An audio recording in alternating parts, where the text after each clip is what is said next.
안녕하세요. 안녕하세요. 과거 있는 재미. 오늘 보는 그제 뉴스. 오그스 오굿을 시작합니다. 시작합니다. 이즘태구의 문둥병 환자가 자기의 병을 고치겠다는 욕망에서 사람의 간을 내어 회를 해 먹은 자도 있고, 네, 기사가 너무 말도 안 되고 끔찍한데요. 아무리 미신이라고 하지만 너무 섬뜩하고 황당한 이야기가 기사로 났습니다. 그렇죠. 예전부터 이 한센병 환자, 아까 우리 문둥병이라고 네. 그랬잖아요. 그 나병이라고도 하는데요. 그 한센병 환자에 대한 기이한 소문들, 차별적인 이야기들이 되게 많이 나왔었어요. 그리고 우리 이 지역만 그런 게 아니라 전국적으로도 그렇고 또 다른 나라들도 그 음, 한센병에 대한 그 기이한 소문들이 많이 네. 있었거든요. 왜냐하면 예전에 한센병은 천형이라 그랬잖아요. 그러니까 과거에는 이 살아있는 살이 문드러지고 하니까요. 정말 사람들이 다 이렇게 공포심을 가졌던 거죠. 그리고 이렇게 사람들 이렇게 접촉만 해도 이렇게 전염되는 거 아니야? 그런 음, 상황이었으니까요. 이 사람들이 되게 공포스러워했죠. 그런데 이 맞아요. 시점에요. 기사가 나왔을 이 시점에 대구에 한센병 환자 때문에 소동이 난 거예요. 왜 그랬을까요? 어떤 네, 그렇죠. 소동이에요? 그러니까 이 한센병이 비산동에서 담배를 팔고 있다. 또 연매시장 뭐예요? 지금 우리가 이 영상을 찍고 있는 대구 아트파크에서 별로 멀지 않죠. 오, 연매시장, 중국 지금 연매시장에서 네네네. 자파를 팔고 있다. 또 지난번에 달성동 뭐 점쟁이 이야기도 했는데 달성동에서 술을 팔고 있다. 음, 그런 이야기들이 계속 나온 거예요. 그래서 실제 거기 오, 갔다 온 사람들이 있고요. 그러니까 이 사람들이 그냥 지나만 다녀도 공포심을 갖고 있는데 실제 고객 시민들하고 접촉을 하게 되잖아요. 그런 사람들이 담배도 팔고 술도 팔고 음, 자파도 팔고 있으니까 그 문 닫게 해달라. 너무 음, 공스럽다. 네. 당국에게 계속 진정을 하고 요구를 하고 난리가 난 거죠. 음, 그래서 그런 밑도 끝도 없는 황당한 소문들이 섬뜩하고 한 소문들이 계속 이어졌던 거예요. 그래서 그 중에 대표적인 게 그렇죠. 나병 환자들 뭐가 좋다? 간이 좋다고요. 사람의 간을 먹으면 낫는다. 그 사람 중에서도 아이 이야기를 하는 거예요. 그 아이의 어, 간을 먹으면 낫는다. 그런 또는 얘기가 네, 그렇죠. 있었군요. 그리고 또 다른 사람에게 전염을 시키면 병이 낫는다. 음, 이런 섬뜩한 이야기들이 나왔는데요. 그걸 아무리 미신이라고 이야기를 해도 사람들이 잘 믿지 않는 거예요. 그리고 또 하나, 이게 미신이다, 헛소문이다 하는 이야기들을 어떻게 했겠어요? 주로 신문을 통해서 이야기를 하겠는데, 그 당시는 언론은 라디오와 신문밖에 없었어요. 근데 라디오는 워낙 고가여서 아무나 라디오를 가질 수가 없었는 거예요. 아, 라디오가 비쌌어요? 그렇죠. 라디오는 오, 기중품이죠. 그러니까 오, 예전에 이런 거 있죠. 모르시겠지만 가정조사할 때, 뭐 가정 환경 조사할 때 자동차 있는 분, TV 있는 분, 오, 지금은 뭐 아이 셋 이상 이렇게 묻는다면서요. 근데 그렇죠. 그때는 라디오 있는 분, 음, 그러면 다른 거 물을 필요가 없었던 거예요. 그 정도로 그럼 뽑아보면 돼. 부자인가요? 라디오가 집에 있으면? 라디오가 있으면 그렇죠. 음, 그런데 라디오는 누구든지 알아들을 수 있으니까 미신이라는 이야기가 가능한데 신문은 어떻게 돼? 신문의 미신이다. 믿지 말라고 아무리 이야기해도 왜 안 되죠? 그때는 문맹률이 너무 높았던 거예요. 글자를 아는 음, 사람들이 적었기 때문에 신문에는 아무리 얘기해도 아는 사람들끼리만 그걸 알게 된 거예요. 그래서 이런 미신이다. 개이한 이런 공보서는 어떤 개이한 소문에 불과하다. 그렇게 이야기했지만 그게 먹혀들지를 않았던 거죠. 저도 어릴 때 한센병, 이 나병 환자에 대한 이야기를 좀 들어본 적이 있는데요. 그렇지만 지금 생각해도 되게 황당한 이야기인 것 같아요. 그렇죠. 이런 개이하고 황당한 이야기들은 수명도 길잖아요. 소멸됐다가 생성되고 이렇거든요. 그래서 이게 60대, 80대 그렇게 오래된 시간이 아니에요. 그때까지도 이런 기이한 소문들이 왔다 갔다 했죠. 네. 이런 이야기들 조금 나이 드신 분들은 다 알고 계실 거예요. 길 가던 여성이 납치돼서 사창가에 달려갔다 하더라. 음, 또는 길 가던 남자들이 납치되어 음. 원양어선을 탄다 하더라. 저도 들어봤어요. 네, 들어보셨어요? 네. 또 뒤에 더 섬뜩한 것도 있죠. 아까 우리 그 한센병 환자 간 이야기 나왔었는데요.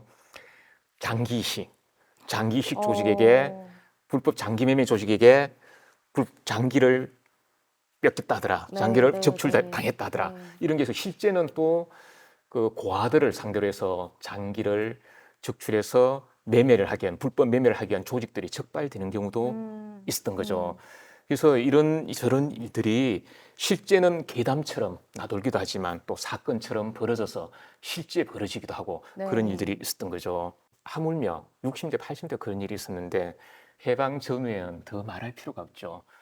대구에서도 1955년도에 내당동이죠. 내당동 가까워요. 여기서 내당동에서 잠자던 아이가 여자아이가 9살 여자아이가 갑자기 없어지는 어. 그런 일이 벌어졌죠.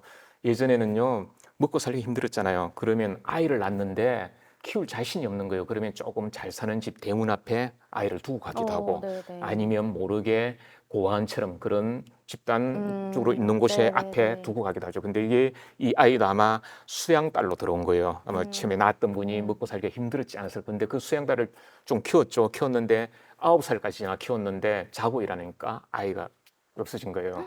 그래서 뭐 어디 나간 건가 아니면 뒷날이면 들어올까 그렇게 했는데 들어오지 않은 거죠. 그래서 어. 하루 이틀 지나도 들어오지 않고요. 1년이 지나도 들어오지 않은 네. 거죠. 근데 그때 그 시절에는 이처럼 특히 여자아이들이 그런 경우가 많은데 자다가 갑자기 사라지는 그런 일들이 들어 있었던 거죠. 그런 일들이 또 있었을까요?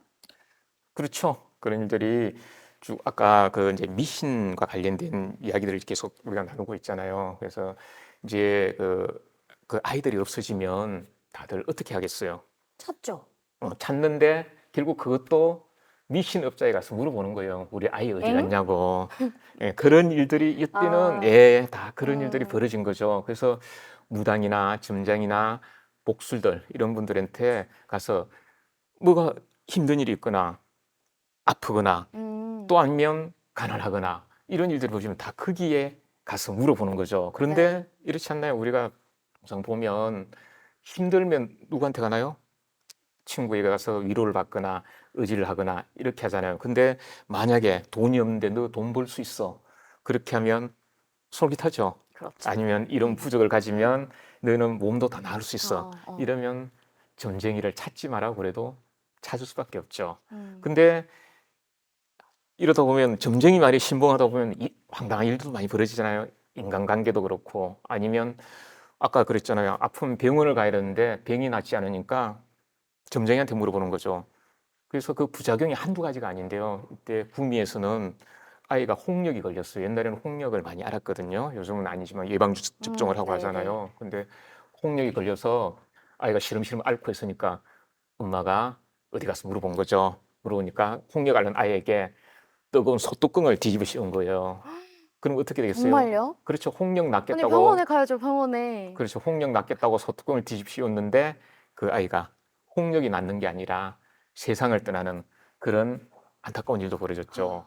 그것뿐만 아니라 자연재해마저도 최근에 봄이 되면서 뭐 산불도 많이 나오고 그랬잖아요.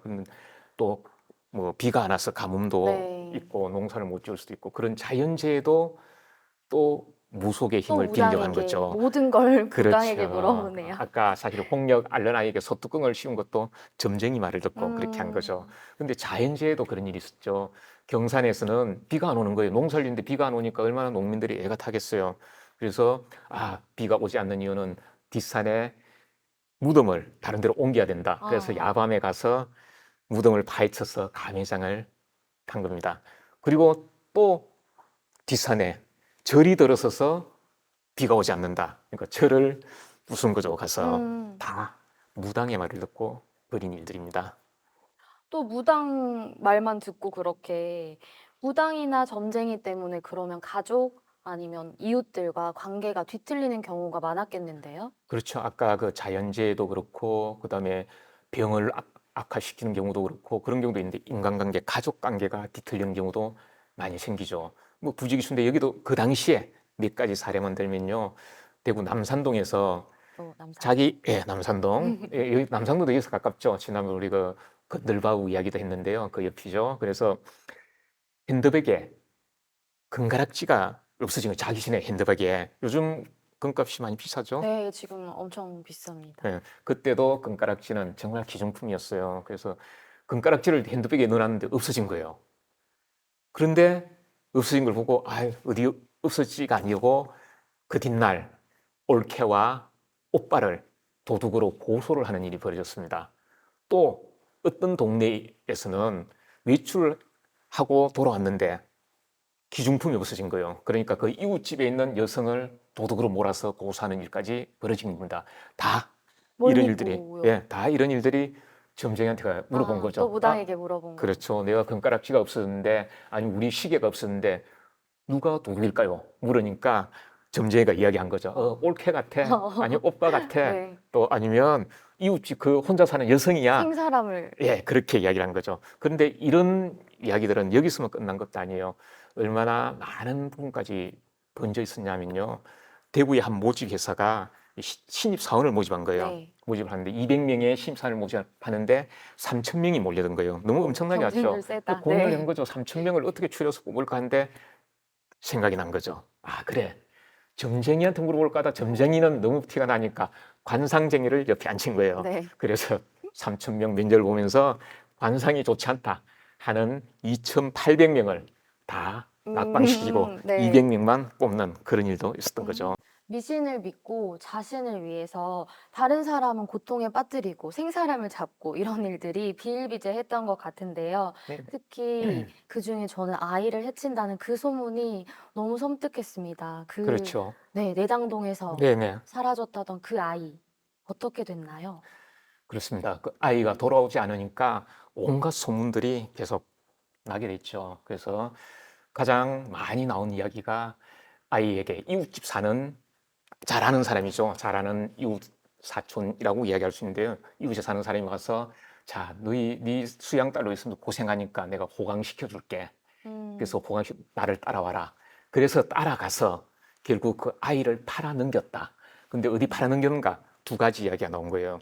그때 다 인신매매가 두 군데서 다 나왔거든요. 그래서 아이 팔아 남긴 게 하나는 문둥병 아까 환자 이야기 나왔죠. 네. 나병 한센병 환자에게 팔아 넘겼다. 한센병 아이의 간을 먹으면 낫는다 했으니까 돈을 받고 한센병 환자에게 팔아 넘겼다는 이야기 하나와 또 하나는 그 아이를 돈을 받고 사창가에 팔아 넘겼다 하는 이야기가 떠돌았습니다.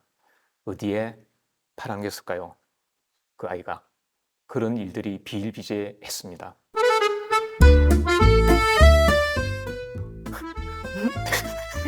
혹시 나리가 계속 이야기할까요, 혼자? 뒤에 이제 제가 계속 갖고 끊어주세요. 끊어서.